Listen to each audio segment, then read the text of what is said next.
The National Electrical Code, or NEC, permits both direct burial service feeder conductors and polyvinyl chloride, or PVC conduit for underground installations. Direct burial conductors offer the advantage of lower installation costs because there's no need for additional materials like conduit and fittings, and less excavation is typically required. However, direct burial conductors are susceptible to potential damage from digging or erosion, and they offer reduced protection from moisture and rodents. PVC conduit provides increased protection against physical damage and environmental factors. It also makes it easier to pull and replace wires if needed in the future. The downsides of PVC conduit include higher installation costs due to the materials and labor involved, as well as the need for more extensive excavation and backfilling. For a 200 amp service, both direct burial conductors and PVC conduit are acceptable under the NEC. If PVC conduit is chosen, it's crucial to size it appropriately for the number and size of the conductors being used. A 2-inch or 2.5-inch conduit is commonly used for 200 amp service. Regardless of whether direct burial conductors or PVC conduit is used, the NEC mandates a minimum burial depth of 24 inches below grade in most situations. It's important to consider the homeowner's preference when making the decision. They may value the enhanced protection offered by PVC conduit, even if it means incurring higher installation costs. In general, PVC conduit is often the preferred method for underground service feeder installations, particularly for higher amperage services such as 200 amps. It offers superior protection and simplifies future maintenance or upgrades. Direct burial conductors can be a viable option in specific scenarios where cost or ease of installation is a major consideration. When installing electrical service, there are key factors to consider. Firstly, conductor type.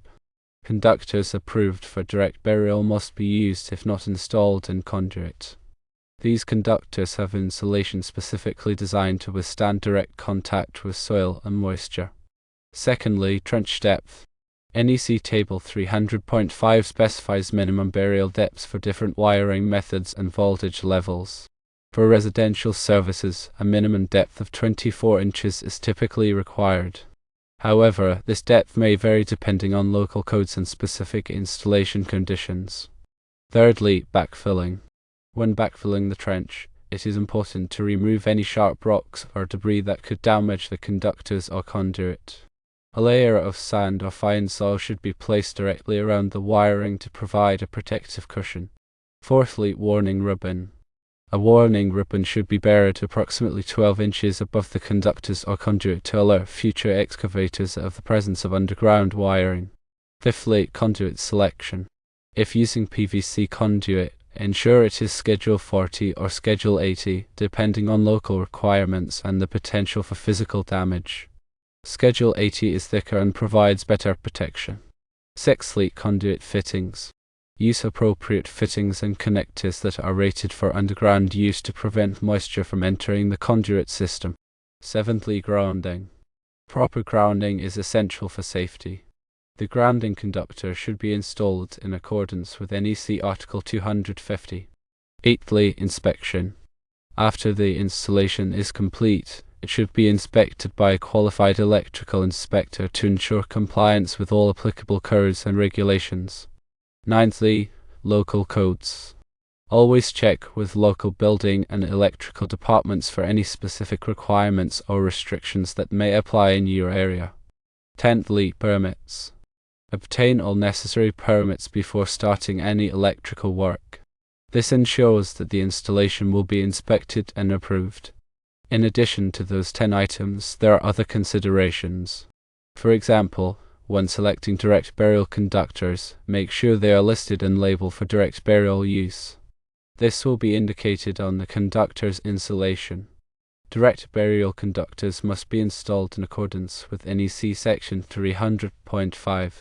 This section provides detailed requirements for burial depths, backfilling, and protection of underground wiring.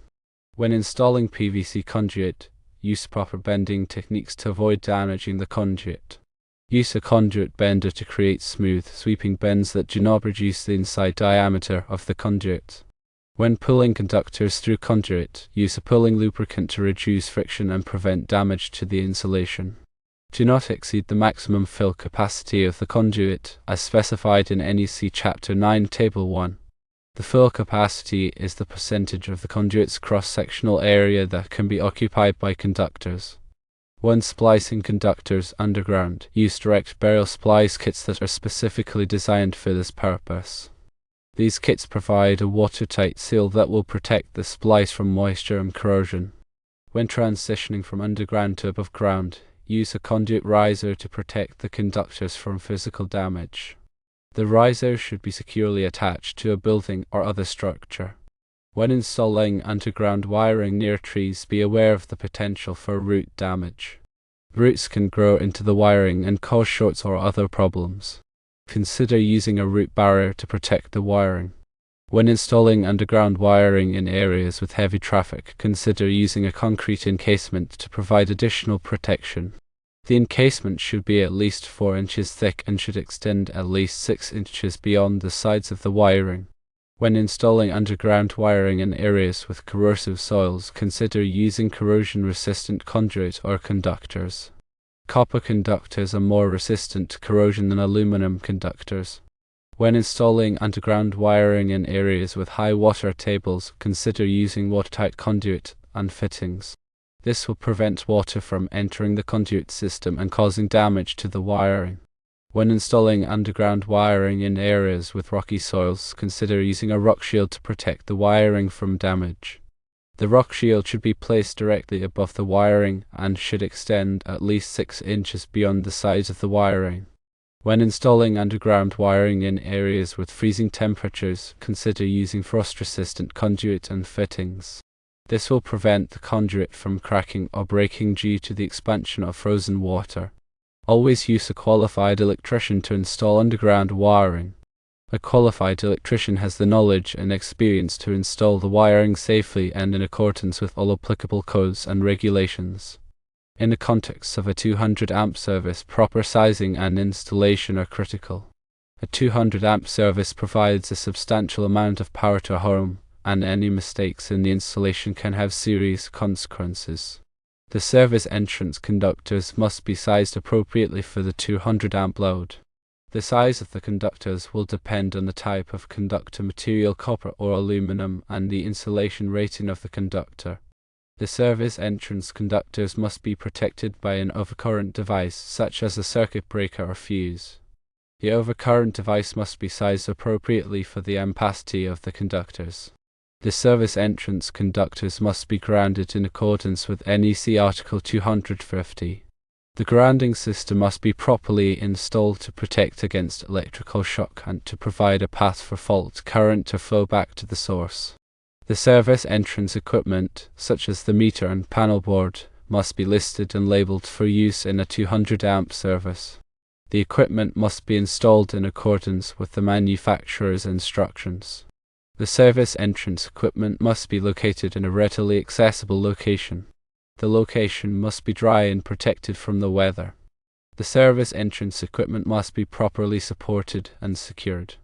The equipment must be mounted on a solid surface such as a wall or a concrete pad. The service entrance equipment must be properly labeled. The labels must clearly identify the purpose of each component. All electrical work must be performed by a qualified electrician. A qualified electrician has the knowledge and experience to install the electrical service safely and in accordance with all applicable codes and regulations. It is important to have the installation inspected by a qualified electrical inspector. The inspector will ensure that the installation meets all applicable codes and regulations. Failure to comply with these requirements can result in electrical shock, fire, or other hazards. It is important to take the time to do the job right and to ensure that the electrical service is installed safely and in accordance with all applicable codes and regulations. The cost of installing a 200 amp service can vary depending on a number of factors, such as the location of the service, the type of wiring method used, and the complexity of the installation. However, the cost is typically between $1,000 and $3,000. The installation of a 200 amp service is a major electrical project that should only be performed by a qualified electrician. It is important to obtain all necessary permits before starting the work. It is also important to have the installation inspected by a qualified electrical inspector after it is complete. Here are some additional considerations for direct burial installations. The conductors must be buried deep enough to protect them from physical damage. The minimum burial depth is typically 24 inches. The conductors must be protected from moisture and corrosion. The conductors must be installed in a manner that prevents them from being damaged by rocks or other sharp objects. The conductors must be properly grounded. Here are some additional considerations for PVC conduit installations. The conduit must be sized appropriately for the conductors. The conduit must be installed in a manner that prevents it from being damaged by physical objects. The conduit must be properly supported. The conduit must be sealed to prevent moisture from entering. The conductors must be pulled through the conduit without damaging them. The NEC provides detailed requirements for the installation of electrical services. It is important to consult the NEC before starting any electrical work. The NEC is a complex document, and it is important to have a thorough understanding of its requirements before attempting to install an electrical service. A qualified electrician can provide guidance on the NEC requirements and can ensure that the installation is performed safely and in accordance with all applicable codes and regulations. Understanding ampacity is key in electrical work. Ampacity is the current in amps that a conductor can carry continuously under the conditions of use without exceeding its temperature rating. Several factors affect ampacity, including conductor size, conductor material, insulation type, and ambient temperature.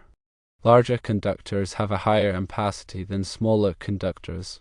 Copper conductors have a higher ampacity than aluminum conductors for the same size. Conductors with higher temperature ratings can carry more current than conductors with lower temperature ratings.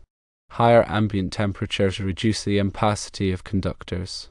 NEC Table 310.15b16 provides ampacity ratings for various conductors under specific conditions.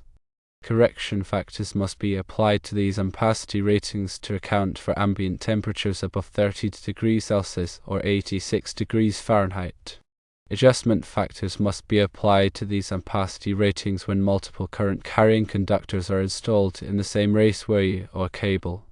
The directing factors are specified in NEC Table 310.15 cone. Proper ampacity calculations are essential for ensuring the safe and reliable operation of electrical systems. Overloading conductors can cause them to overheat, which can lead to insulation failure, fires, and other hazards. It is important to consult the NEC and to follow the manufacturer's instructions when determining the ampacity of conductors. Always use a qualified electrician to perform electrical work. A qualified electrician has the knowledge and experience to calculate ampacity correctly and to install electrical wiring safely and in accordance with all applicable codes and regulations. Short circuit current rating, or SCCR, is the maximum short circuit current that a component or assembly can safely withstand without sustaining damage. The electrical equipment must have an SCCR that is equal to or greater than the available fault current at its point of installation. The available fault current is the maximum current that could flow in a circuit during a short circuit condition. The available fault current is determined by the utility company and is based on the impedance of the power system. SCCR is marked on electrical equipment, such as panel boards, switchboards, and motor controllers. The SCCR of an assembly is typically determined by the lowest rated component in the assembly. Coordinating the SCCR of electrical equipment is essential for ensuring the safety of electrical systems. If the SCCR of a component is less than the available fault current, the component could fail during a short circuit condition, which could lead to a fire or other hazards. NEC Section 110.9 requires electrical equipment to have an SCCR that is sufficient for the available fault current. A short circuit is an abnormal condition in an electrical circuit where current flows through an unintended path with very low impedance. This can be caused by insulation failure, accidental contact with grounded objects, or other factors. Short circuits can cause extremely high currents to flow, which can damage equipment and create a fire hazard. Overcurrent protection devices, such as circuit breakers and fuses, are designed to interrupt the flow of current during a short circuit condition. The interrupting rating of an overcurrent protection device is the maximum short circuit current that it can safely interrupt. The interrupting rating of an overcurrent protection device must be equal to or greater than the available fault current at its point of installation. Ground fault protection is designed to detect and interrupt ground faults, which are a type of short circuit where current flows from a hot conductor to ground. Ground fault protection is typically required for electrical services and feeders that serve sensitive equipment or that are located in hazardous locations. An arc flash is a dangerous electrical explosion that can occur when a short circuit creates an arc of electrical energy. Arc flashes can cause severe burns, blindness, and even death. Arc flash hazard analysis is a process of evaluating the potential for arc flash events in an electrical system. The results of an arc flash hazard analysis can be used to determine the appropriate personal protective equipment, or PPE, that workers must wear when working on or near energized electrical equipment. Arc flash PPE includes flame-resistant clothing, gloves, and face shields. Electrical safety is paramount.